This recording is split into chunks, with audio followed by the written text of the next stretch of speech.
call the case 2024 CBH 9, and it's Christopher Hicks versus Clermont County Republican Central Committee and others. A new appearance by Brian Wildermuth on behalf of the Central Committee, right? Yes, and the other defendants, Your Honor. Okay. Is that Mr. Corcoran? Yes, Your Honor. Nice to meet you, Mr. Corcoran and Mr. Hicks, right? Yes, sir. Thank you for being here. The pleadings were coming in fast and furious, as were the emails in the last couple of days with regard to the court's setting this case out for a preliminary injunction hearing. Before we get too formal, let's back this up a little bit and maybe have me explain where I'd like to go. It doesn't mean we'll go there, but I'm a new face, we don't know each other, and everybody has goals and expectations, including the court. There's a second request for the court to grant a temporary restraining order.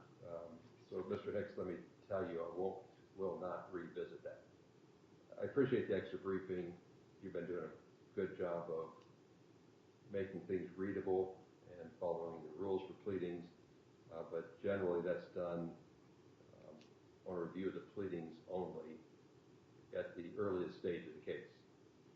When it's not granted, the court can move to a preliminary injunction. So I'm going to say that ship sailed, and we're at the second stop. What the remedy you asked for is still in play, but I'm not going to issue an ex parte order, which is what a temporary restraining order frequently is. Understand? Does that make sense to you, Mr. Hicks? The only comment, it does make sense to me, Your Honor, and it is a ship that has sailed. But I do want to reflect that the second temporary restraining order request I made pertains specifically to a meeting that took place last night. Right. That was not part of the. But thank you. Yeah. The ship has sailed. Thank you. The perspective is that with a new lawyer coming in at this point in time, and my goal to get your heads in the same place at time wasn't for the purpose of necessarily making a decision, but getting us to the point where we could make an intelligent decision in a short amount of time. The primary is coming up in the middle of March, right? Yes. 19th. So there's a lot of work that may or may not need to get done before that happens. The goal today was to tell you my expectations that we make decisions in an informed manner promptly. But maybe 10 days notice is too prompt and not informed enough. So my goal is to get everybody's heads together so you would have an expectation of what I think is necessary to get past the second stop before we get to the merits of the case further.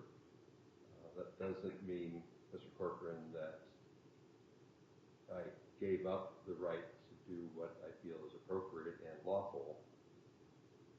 So giving you some time to get organized doesn't mean we don't lose focus. This might sound a little harsh, don't take it that way. Your Honor, you're not hurting my feelings. When you get notice and then argue that the committee for which you're the executive director didn't get notice, the word disingenuous that Mr. Hicks used was pretty accurate. You're in. Whether there was delivery to a corporate entity is immaterial when the officers know about it. So not a big deal. We're going to go. It just looked like you didn't want to go at my speed. Well, Your Honor, if I might comment, Well, okay. You should decide if you talk or if your lawyer talks. My lawyer's talking. I get it. I'll try to acknowledge the fact that you have the same education and experience, maybe more knowledge along the way. So, Mr. Wildermuth, why don't you give me some idea what it's like since you're 12 hours into the case or something? Yeah, 12 hours is about right. Less than 24 for sure, Judge. I'm trying to get up to speed. And frankly, not there yet. There are complexities to this case that I don't believe I fully understand and had an opportunity to delve into, both factual and legal. For example, I think there are First Amendment implications, associational implications here that need to be briefed in advance of any evidentiary hearing for the benefit of the court and the parties. there's a possibility that I have not fully thought through yet that some pre-hearing discovery would be appropriate to make a hearing go as smoothly and efficiently and completely as possible. So part of my reason, the first thing I want to ask you for today, Judge, if this is the right time, I hope it is, if it's not, you can tell me so, is I would like to get a continuance of this preliminary injunction hearing, hopefully for a few weeks, that would give me time to wrap my arms around this case and to provide a much better and more complete and efficient process than I think we would have if we went forward today. Okay. Anything else you want to throw out there? That's it for now, Judge. If you decide to go forward with an evidentiary hearing today, then maybe I'll have some other things to say. But in my humble opinion, that should be the first order of business addressing whether we're going to have an evidentiary hearing today. Your turn, Mr. Hicks. The only condition in which I would agree to a continuance or feel like continuance was appropriate if there was some action or agreement relating to the current demeanor of the Clermont County Republican Central Committee, because I'm right now suffering immediate, irreparable, and continuous harm by not being able to represent the people who elected me to that committee, the Republican voters of Union Township Precinct P1P. I'm ready to go. I have all of the information I need. I have the exhibits to make the case for a preliminary injunction. Specifically, Judge, I would narrow the issues that I would focus on to my participation, the participation of people that I don't believe are legally on the committee, and the receipt of communications such as notices of meetings by me. Because I think on those issues, if I look at the four elements of a preliminary injunction, on those narrower issues than the broader things I've brought up, I have a substantial likelihood of success on the merits of those things. I think I'm getting irreparable harm right now, not just from participation, but ongoing damage to my reputation within the precinct from which I was elected, that somehow I'm a pariah that I'm not allowed to participate. I'm not being notified of meetings and events. The third element of a preliminary injunction, third parties are not unjustly harmed. No third party is harmed by me being able to participate, or potentially, you could say theoretically, a third party might be harmed by an illegal person not being able to participate. But I don't think any real third parties are harmed. And then finally, the fourth element of a preliminary injunction or criteria granted that it serves the public interest. I think it absolutely serves the public interest that I be allowed to participate on behalf of the people who elected me to participate in the affairs of the Clermont County Republican Central Committee, and I think that it serves the public interest that the membership of the Clermont County Republican Central Committee be legally on the committee. So I'm not in favor of a continuance. I'm ready to go now. The manner in which I would be in favor, which I've already approached the defendants about, is to have an agreed upon stipulated entry of how we're going to behave while we're waiting for those whatever 2 weeks it is. And I'm glad that we would have 2 weeks then, but not while I'm still being immediately, irreparably, and continuously harmed. May I respond to that, Your Honor? Yeah, please. So I mentioned before that there are association, First Amendment issues here. A party, like the Republican Party, is by and large a private entity. They can associate with whom they wish to associate. And in fact, my understanding is that last fall, there was a decision by the Central Committee to suspend Mr. Hicks from all but a very narrow window of what are called statutory duties. There's a very narrow sphere when it comes to filling vacancies. Someone who's an elected official steps down or passes away in office, for example, and Mr. Hicks has been suspended from everything except that very narrow duty. Nothing like that, as I understand it, is currently on the agenda or is coming up anytime soon. Delaying this for a few weeks is not going to harm anyone in any significant way or any way at all, because nothing is scheduled to occur in the time frame that we're talking about. So I don't believe there needs to be any order, any particular agreed order of the type Mr. Hicks is suggesting, because he's not going to be harmed, has not been harmed will not be harmed if we bump this out a few weeks. Does your private association spend public dollars? No, Your Honor.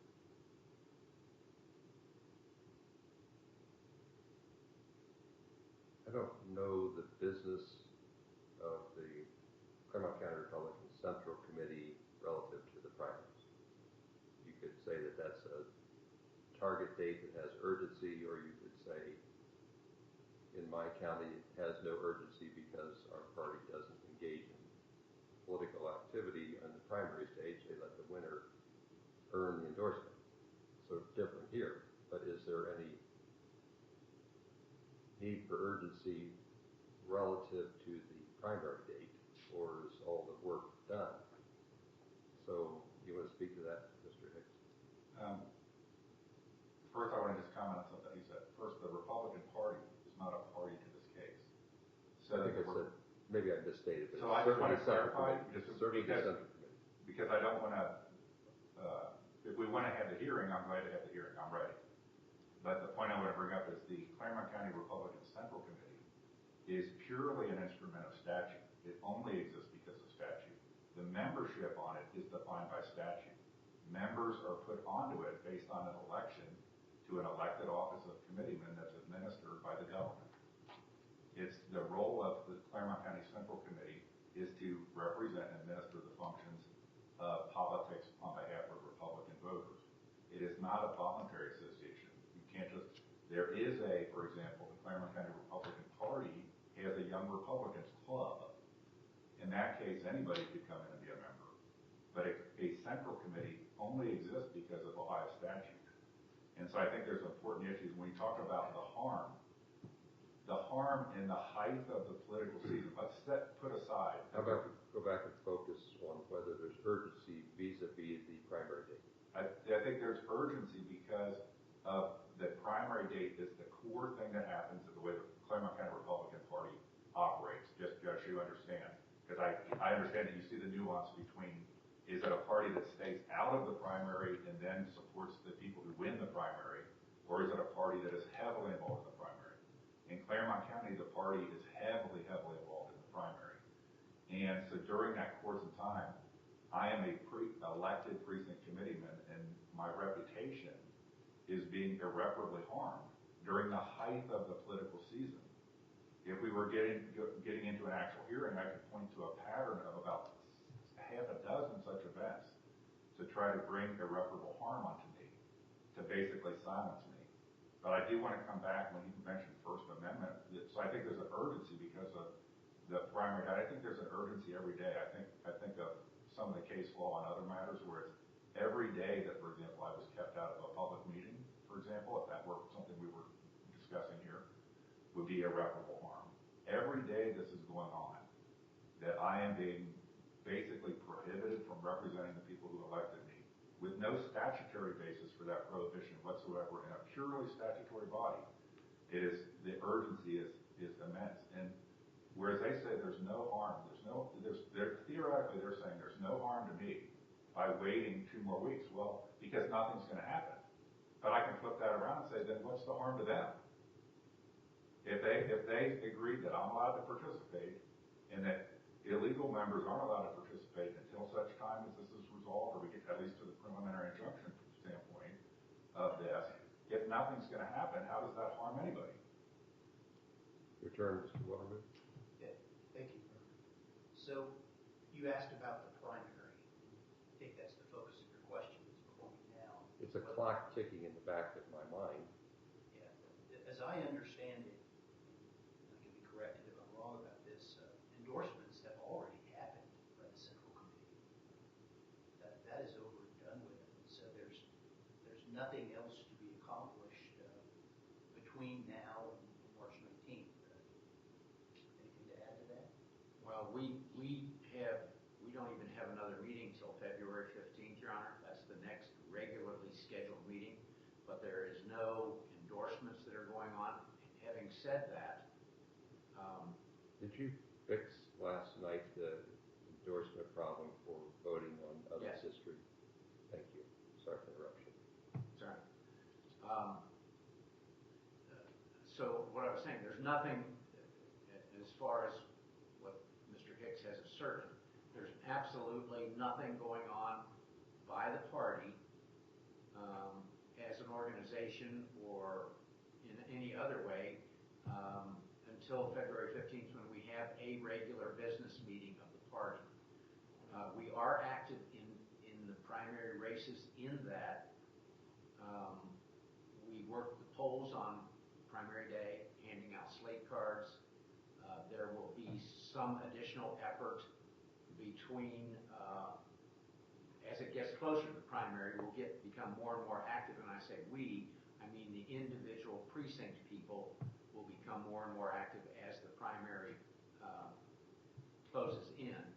There's nothing, like I said, there's nothing happening that any member would miss by way of party business between now and the 15th of February. Judge, one other thing I'd like to address, it may not be specifically in response to the question you asked, but in response to what Mr. Hicks said. As I read his complaint, I don't see an action for damages. I don't see a defamation claim. I don't see allegations of reputational harm. I don't think those are issues that are raised by his complaint. And the issue seems to me to be, he claims rights to participate in meetings and events that he doesn't have rights to participate in. And those are the First Amendment associational issues that I think need to be more thoroughly developed, presented to the court. And if we bump this out a few weeks, we'll have time to accomplish that.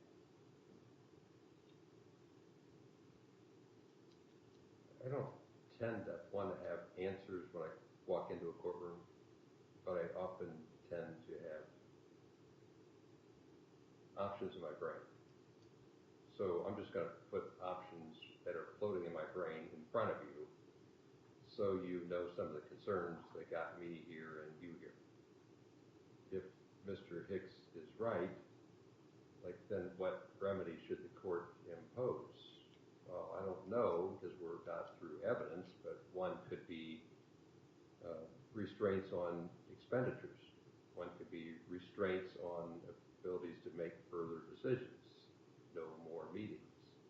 One could be undoing that which has been done, or maybe, more remotely, barring endorsed candidates from articulating endorsements that were quote-unquote wrongfully obtained or unlawfully granted. All those are concerns. Other remedies are directives that Mr. Hicks is to participate and vote. I wrote down political speech, question mark, because I'm in the same realm as you are, is how much leeway does the court have when it comes to political speech? Not an easy answer, difficult question. We all know that, so we have to dance around First Amendment rights or pay close attention to them is a better way of saying it. I'm all about all those.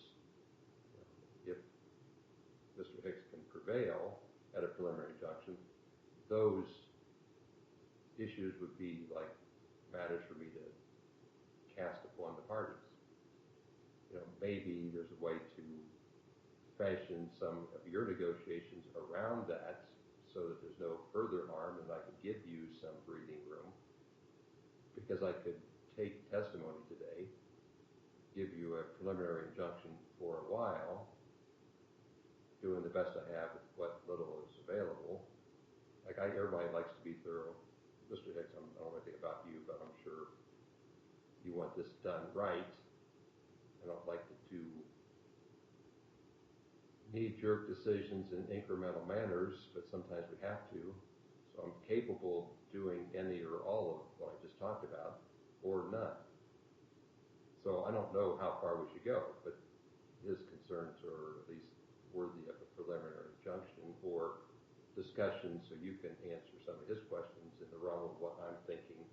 And if his merits fail, then your client suffers no further restraints. My premise was if he can prevail today, it's not on the merits, it's just on the preliminary injunction hearing. Can he get past the preliminary injunction? Those are the issues I'd have to deal with. And Mr. Corcoran somehow conceded, and I think he just did also, that his statutory business cannot be meddled in, but we're not doing any of that. Now that was a new concept to me. So I took that in an unfamiliar, what does that really mean, manner, i.e. is that a way of cloaking an unlawful action.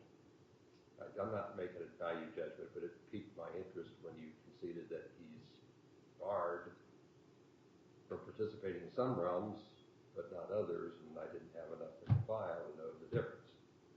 So there is some restraint of Mr. Hicks gone on in his political functions, but I can't ferret that out. If I was going to make you all give me testimony today, it would be on that issue starting, but how is he,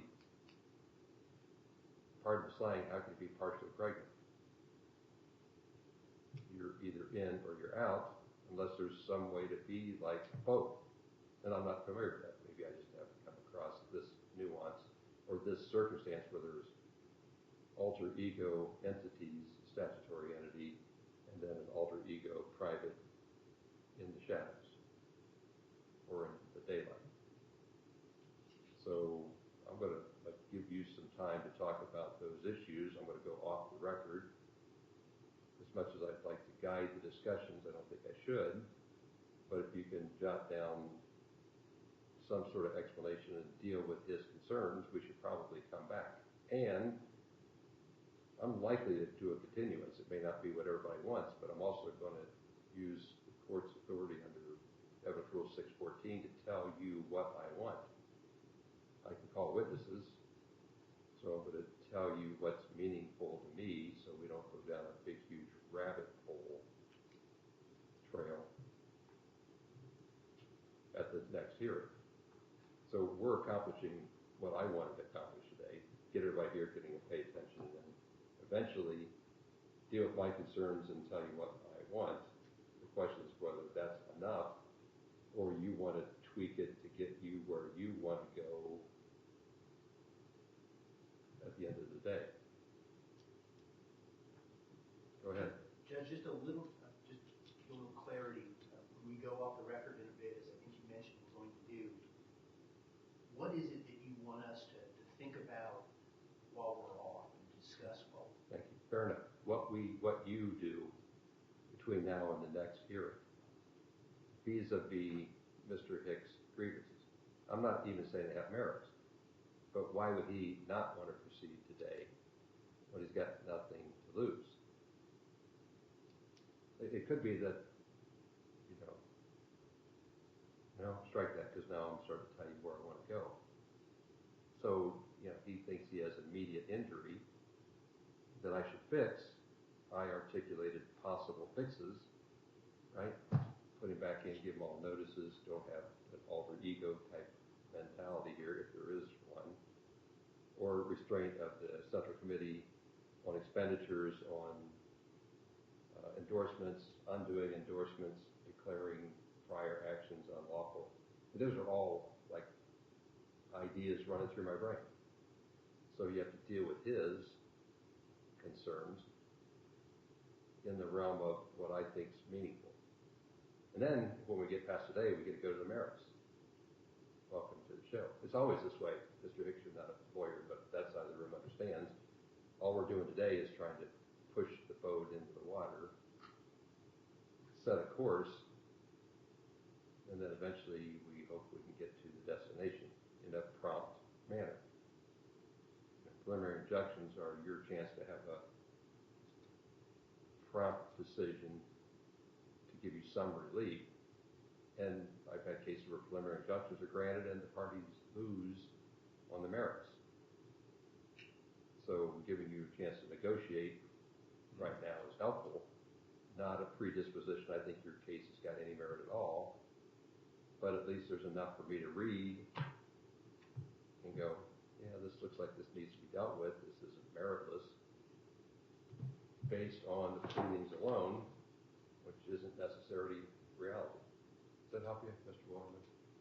A little bit, Your Honor. I mean, oftentimes, and I again will confess, this case is very new to me, but oftentimes with preliminary injunctions, the result of the preliminary hearing is effectively rolled into the ultimate merits on the case.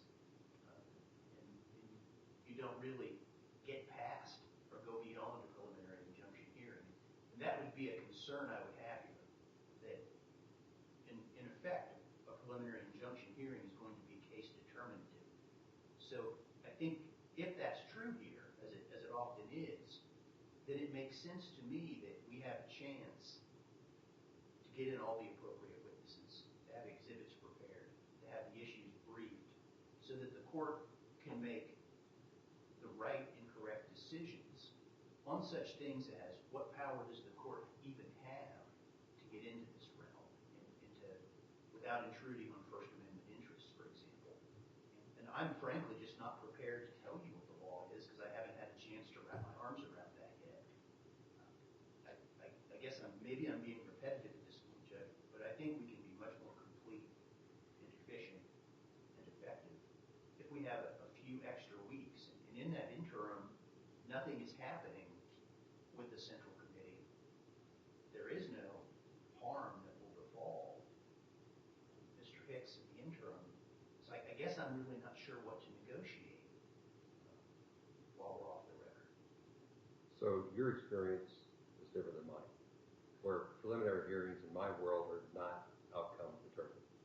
As I've said like 3 minutes ago, I granted preliminary injunctions to parties that later did not prevail on the merits.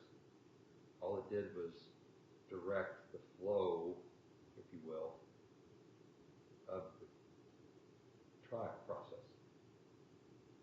Like if you wanted a year to have this case be prepared for trial, we'd give you a year, but the preliminary injunction would be the rules that the Clermont County Republican Central Committee would have to follow during that year, including restraints that the court might impose.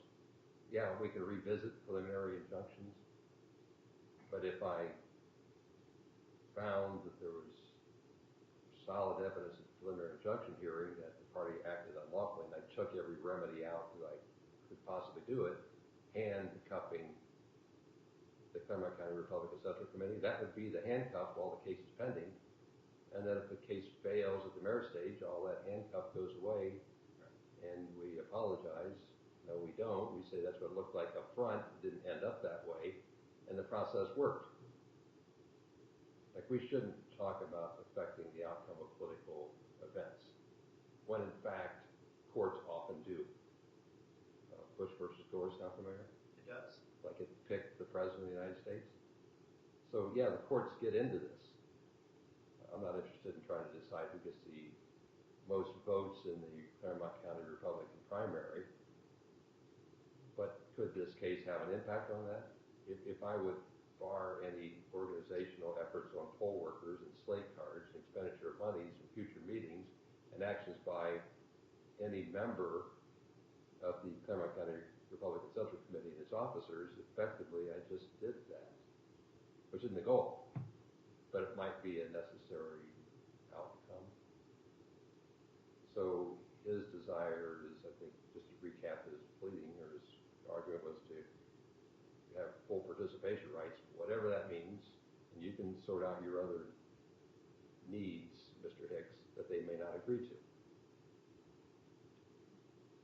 Can I comment, Your Honor? Sure. So I think actually this is, at this stage, very simple. The question is, in a body that is purely defined by statute, where voters elect people to participate in that body, does the body then have the right to say who the voters pick to represent their precinct is not allowed to represent their precinct, or, to your words, Judge, a little bit pregnant, in some things they can, in some things they can't?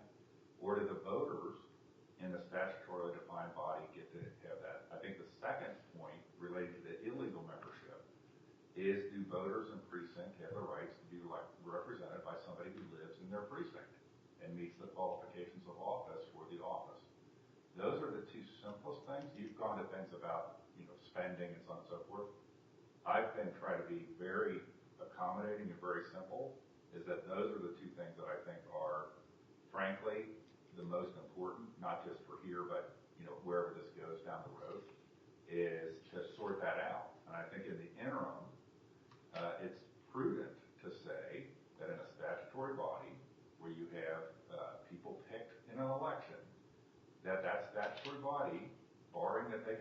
some specific statute that allows them to bar the participation of somebody who's been elected should be enjoined from doing so.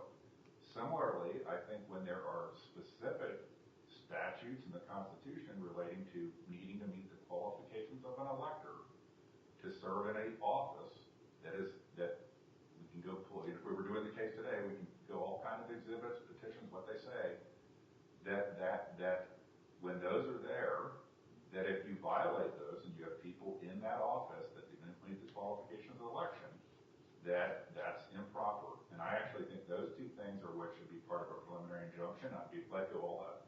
Some of that other stuff I like that you brought up. But I think those are the two things that I'm most concerned with, is that the people picked by the voters get to represent them. Secondly, that people who do not meet statutory qualifications of office to represent a given precinct can't represent a precinct for which they are not qualified. Those are the two things that I think are really important in this matter. And every day, the immediate harm is, some of this immediate harm stuff, I'm trying to think of an example in my mind, it's like saying somebody broke in and stole the money out of my house, but we're not going to steal any more money in the next 2 or 3 weeks, so what is the problem? The point is my reputation, my ability to have influence as an elected official in a statutory body is being impacted by this cloud being put over me as to whether I can validly participate. And there's also this weird thing going on that we got into this with suspension. What does suspension mean? So I don't know what that means. I think that means that I'm still a member, but I can't act on behalf of my precinct, so they have no representation. So I think the very simple things here are that I have full participation rights and that members have to have the statutory qualifications of office. And that's what should be a preliminary injunction in my mind. And then that would also help, give you your 2 weeks where you say nothing's going to happen anyway, so it wouldn't really matter. But create some urgency to get this resolved, because they're going to then want to get this resolved, because they're going to want the people that they think should be able to participate that I don't participate. They're going to want to get a judgment that I can't participate. But I think that to move this along, I think that those are the two very simple things, and that's all. I know you said you want to go off the record, and you mentioned finance, spending, endorsements. I'm not going to lobby for that stuff right now. I'm willing to stay very focused on those two things. Full participation rights, and that people who do not meet the qualifications of office for an elective office under the laws of the state of Ohio cannot be in that elected office. Make both those points, Mr. Wilderman. Yeah, a couple things, Judge. One, I understand that pursuant to 05, so it would be 351705, there's a process when there's a dispute about who's on the central committee and who's not. That's to be presented to the state central committee. And my understanding is that was done, and the state central committee voted and approved the list that was provided by the central committee, not by Mr. Hicks. So I think that process has happened. I think there's been a decision. It's not really an ongoing issue. The other thing I'd say is thank you. I think with your comments, you've helped me understand what it is you're asking us to discuss with Mr. Hicks when we go off the record. His sense of urgency is fine, but I don't have to be here making a decision today, as long as it's not sandbagged. And I don't know that anybody's sandbagging, but I would always look for that on every docket, is who's interested in moving and who's interested in not moving because it's a tactical advantage. So there's room to be flexible as long as we have a sense of urgency. And so you have to deal with his two issues when I come back in, and that gives you a little bit more control than casting the die into the evidence, hoping the judge blows the decision the way you want it. And Judge, I'm not interested in dragging this out or making it go long. I've literally had the case for less than a day. No, welcome to the show. Yeah, so I'm just asking for a few weeks here. And I think you and I have known each other a long time. I've never been one to delay a case. I'm more than happy to go ahead and try it. But I do request an opportunity to at least have time to prepare. And that's something that hasn't happened here for me. So why don't you and Mr. Hicks and your client try to sort through something that gives us an answer in the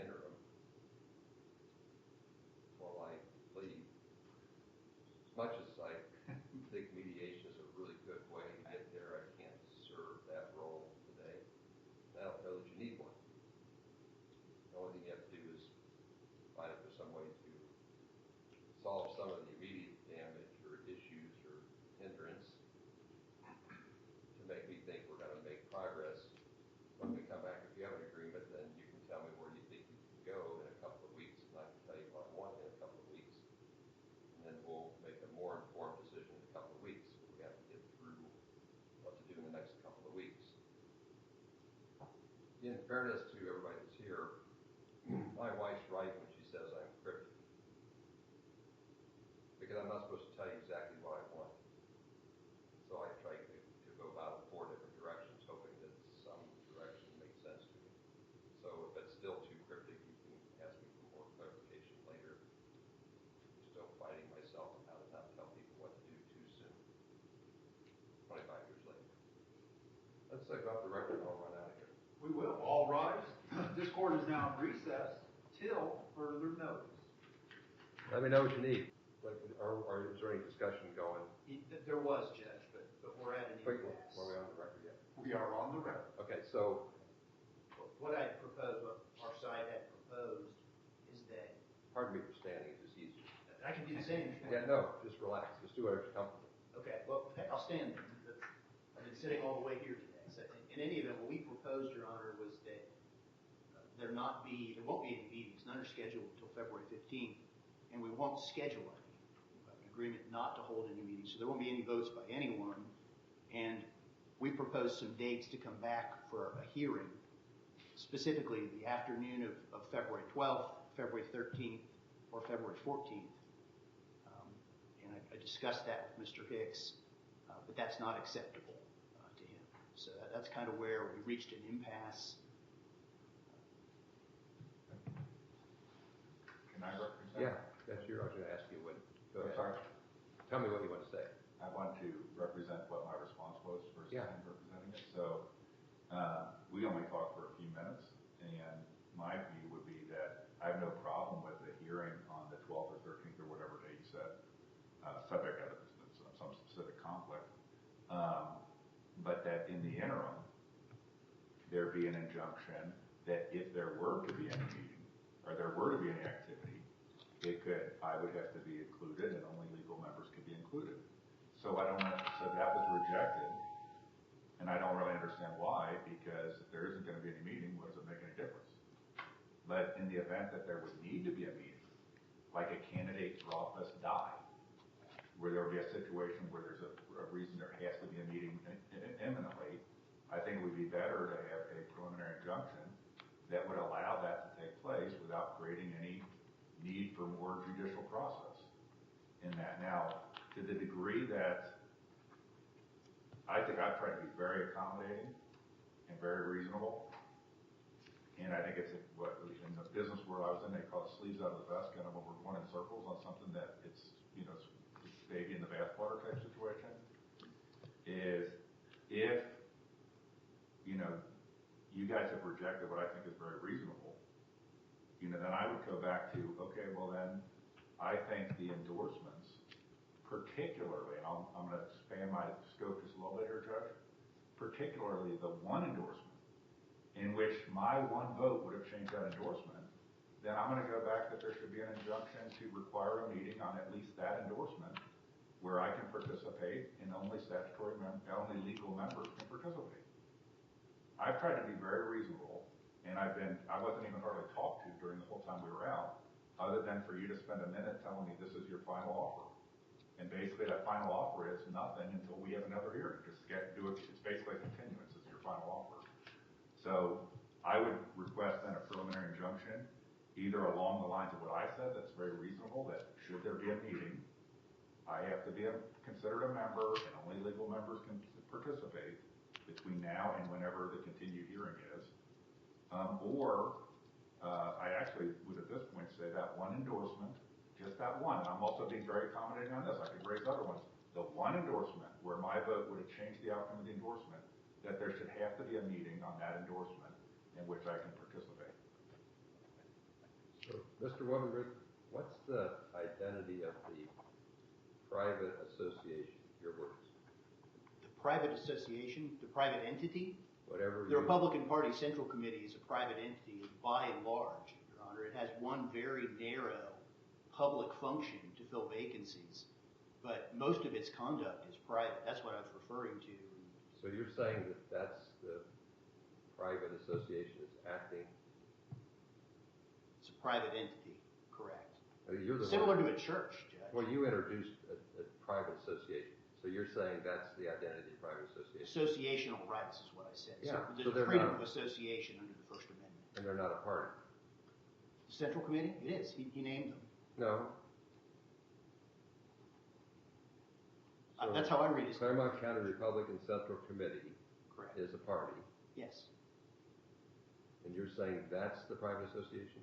It's a private entity that has associational rights under the First Okay, I Amendment. don't care if it's an association, if it's a corporation, or how it's organized. That's the private entity you're talking about. Correct. So they are party. They are, as I read his complaint. Then what's the name of the statutory body? Mr. Corcoran talked about statutory business is different than other business. So under the revised code, when there are public office holders who leave office, whether it's through resignation or death or whatever, there is a process for replacing them. What's the name of that entity that does that process? So it depends. There are different statutes and constitutional provisions that apply, as I understand it. And this is another thing that I've not had a chance to fully review and research yet, Your Honor. So what I'm saying to you is based on a limited time frame and scope of ability to review. But when a vacancy comes up of someone who's been elected, then I believe the Central Committee has a recommendation, perhaps to the state, depending upon the circumstance. And that's more of the statutory role that was where a distinction was made on the suspension that was entered last fall with respect to Mr. Hicks. And I guess, Judge, I want to respond to what Mr. Hicks said, because part of what he said happened when we talked. I don't remember happening. I don't remember discussing. What I had proposed to him was that there won't be any meetings between now and the hearing, so no opportunity to vote, and we're willing to say that and abide by that. And then we'll have the hearing, and then the court will do whatever the court does based on the facts in the law. That was what I proposed. And he didn't say anything to me about, well, what if something extraordinary happens and there has to be a meeting called because that's something. We didn't talk about that at all. That was new. So that's not something that came up until now. But we are more than... Don't sweat this. Here's why I asked you what other non-party needs to be here. I don't want to hear later on we have a real party who hasn't been joined, because if we have now this alter ego, this image, this shadow group, I want to know how you identify them, who they are, and why they're not here.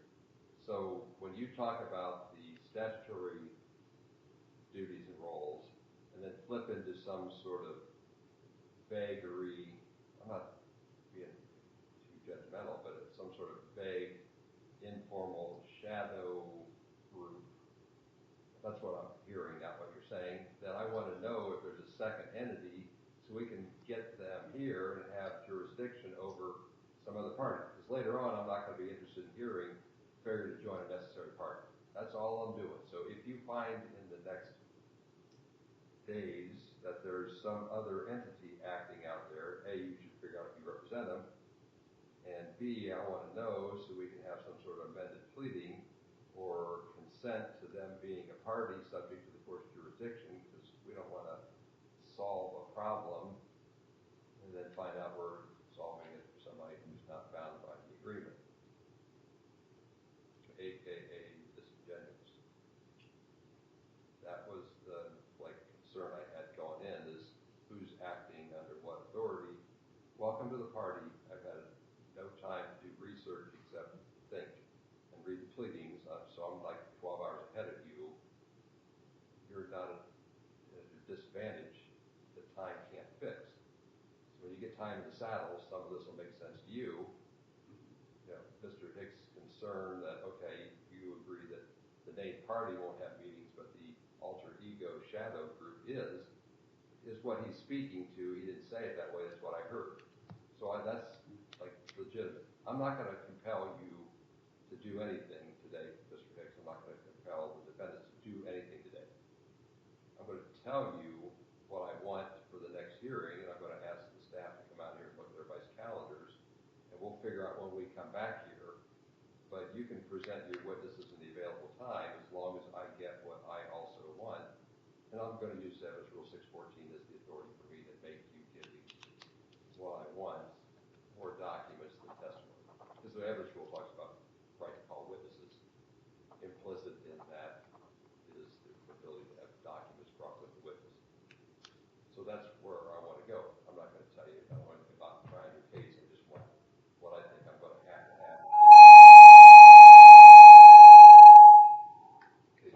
Can't get that's all right. So,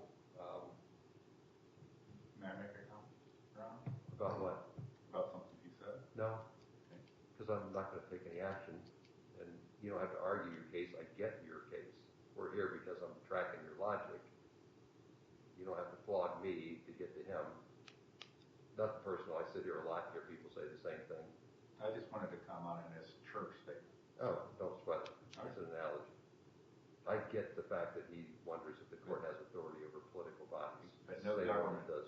No government entity or statute makes a church come into existence. The central committee is only in existence because of Actually, it's not true, but we'll just go with I don't care.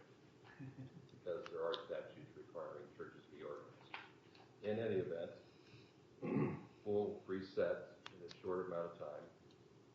Make a list here, Mr. Wildermuth, that I want any organizational bylaws, charters, management documents for whatever entities you represent or are parties or control the influence of the defendants. I made that as broad as I can. Like if there's some other group out there and you don't even know about them and they have an organizational thing, I want it. Because that would be then the guidance of how their rules are. You know, Mr. Hicks is going to point me to the revised code he already has. I get the statutory side. I want to know about the other side. If the statutory body adopted organizational rules, management rules beyond Robert's Rules of Order, then great. You know, if I want the Clermont County Republican Central Committee roster. I want certificates of election for all precinct committee members and other members. If there's some sort of a statutory appointment by another person, the governor, I don't know that that's the case, then I want how it is that they have authority to be on the Central Committee. Then I want a list of all members of the Central Committee if it's different than elected members.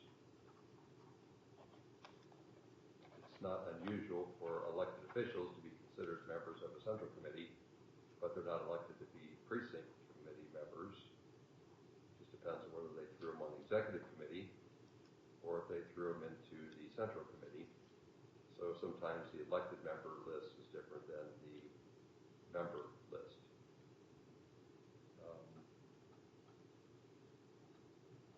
If there was some sort of decision by the State Central Committee relative to any person's eligibility or qualifications, then let me know that. I'd like to have the minutes from the last 12 months meetings of the Central Committee and the Executive Committee.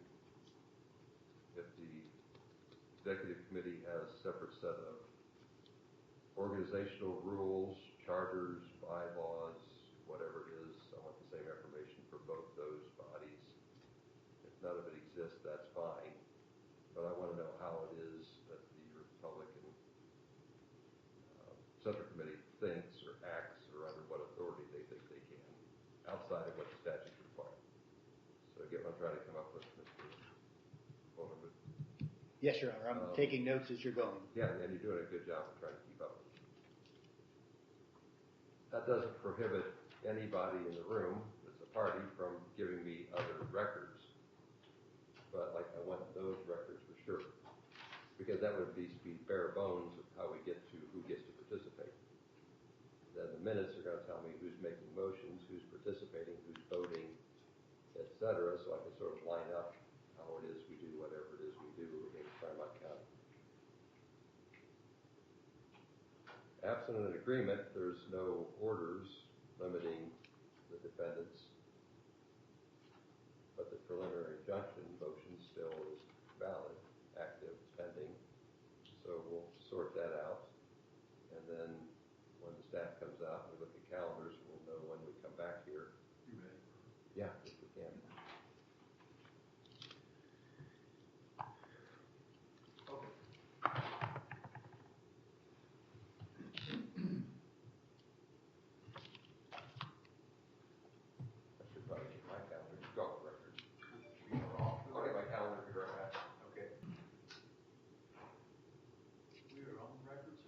So thank you to Mr. Hicks and Mr. Wildermuth, Mr. Corcoran also for working off the record to find a hearing date.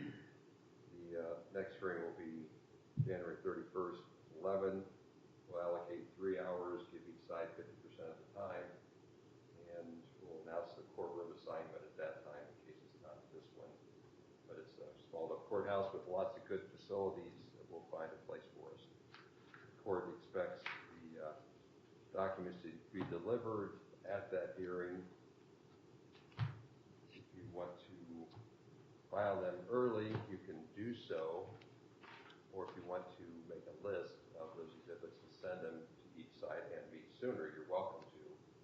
But at least by the hearing, I'm going to want everything I just asked for. Do you have an email address you can give us, Judge?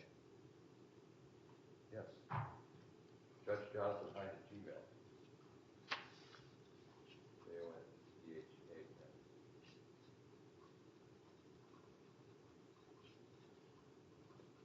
Generally, I find it's helpful to not file the exhibits because then the public gets to see everything, so you can file a list of what was identified and provided to the court, give it to the other side.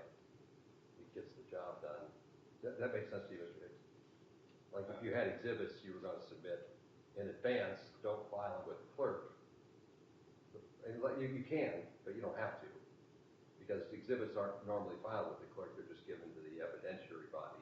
So you could send me your exhibits in advance of the hearing, or bring them that day, or both.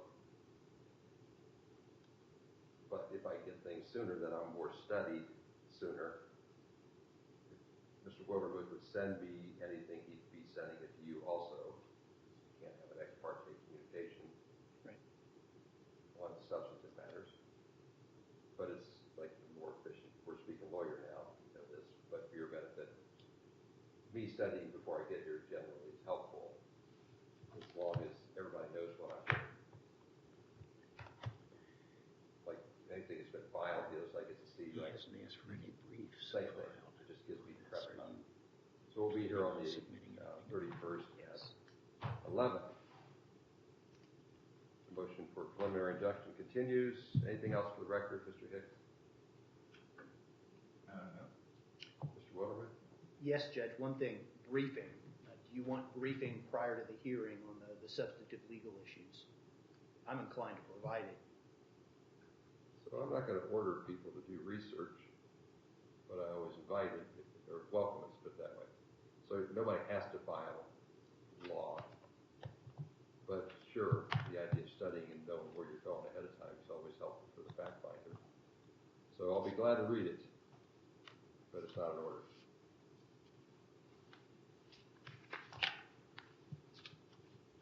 Now we're off the record, I guess. Thank you to the court staff.